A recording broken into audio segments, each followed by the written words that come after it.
What's up, folks? I'm Matty Wills, and welcome to another episode of BeWell with Matty Wills, brought to you by the fine folks over at MetroHealth. Today, we'll be talking to Dr. Wayne Forde about health checks and challenges for Black men. First and foremost, Dr. Forde, thank you so much for taking some time out of your day. Oh, you're welcome. We appreciate having you. And before we kind of get into this very important conversation, why don't you just tell our viewers a little bit about your role with MetroHealth and how you got to this point? So I'm a family physician, and I've been working with the residency here in family medicine. I was the medical director for the medical practice for the residents here on main campus for about 20 years. And been with Metro for 27 years. Wow, good experience there. And today's topic, a very important one. I've already kind of joked around it. I'll be sending this to a lot of my friends because we're all getting older and we need this information. But let's just kick it off with this one. Why is it especially important for Black men to be proactive about their health and see a primary care provider regularly? So often Black men have neglected their health. And in doing that, they are kind of problems will sneak up on them, and they won't be taking care of the problems. And it's shown by lower life expectancy and more morbidity and mortality associated with those medical problems that they have, don't know they have or are finding later in life. Yeah. Is there a particular reason that you would normally hear when they finally do, or when we finally come in and speak with you, or is it like varying? Is it different with everybody? It's different. I think it's definitely a personal kind of activity that they have to set up with a primary care physician to find out problems that they might have. But there are these common enough problems that are out there that they, again, don't know about and often will neglect, mainly because of socioeconomic factors, inequities, the environmental issues. We always talk about the social determinants of health that affect black people, Black men more. Yeah, for sure. So you've probably heard people say, I feel fine, so I don't need to go to the doctor. How do delayed checkups or missed screenings impact long-term health outcomes for Black men? So a lot of these problems that we do find often are asymptomatic early on. And so if they don't come in and don't get screened for them, they won't find them at that time.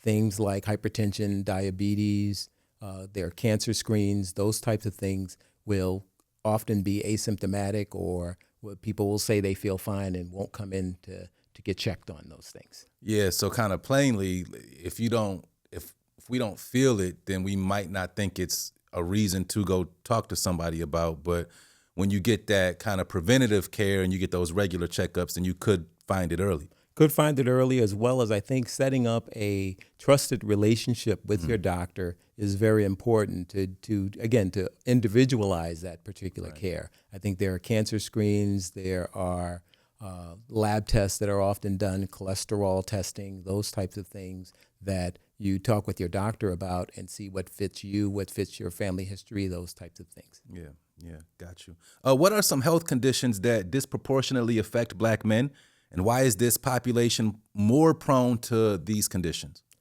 I mentioned a few. It's hypertension, diabetes, heart disease. There's certain cancers, colorectal cancer, prostate cancer. Those types of things affect Black men more. And again, it's something that they have to come in and get checked on. And actually, when they go in, they should actually have some type of idea of the things that are in the population and to be looking for those things. And that's also part of the checking on yourself.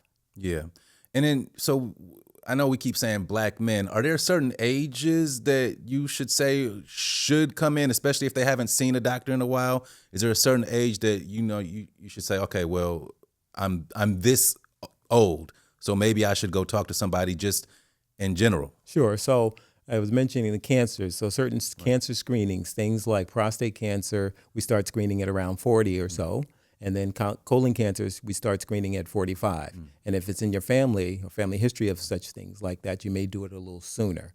As far as the hypertension, diabetes, heart disease, you probably want to check on things in your 20s, young adults, to make sure you're doing the right thing, not smoking, alcohol, eating right, those types of things to limit those particular problems and to lessen the future of those problems. Got you. How does MetroHealth help to spread awareness of these conditions? So MetroHealth has several outreach programs where they do some you work with community groups, will work with, have fairs that they attend, as well as there's a newsletter and other ways in which they will go out to the community and show people what those, again, to try to get them to come in to be examined. Right. And I definitely can speak firsthand to the community outreach. I've been a part of some of the more local things that have gone on from MetroHealth, and you always see a bunch of signage from MetroHealth throughout the greater Cleveland area, kind of encouraging exactly what you're talking about. So don't wait for symptoms to appear before taking your health seriously. A preventative visit with your primary care provider is one of the most important steps you can take to protect your long-term health and well-being. Schedule an appointment with a primary care provider today through MyChart, online at metrohealth.org/appointments, or call 216-MY-METRO. Again, that's 216-696-3876. He's Dr. Wayne Forde. I'm Matty Wills. Thank you so much for your time. You're welcome.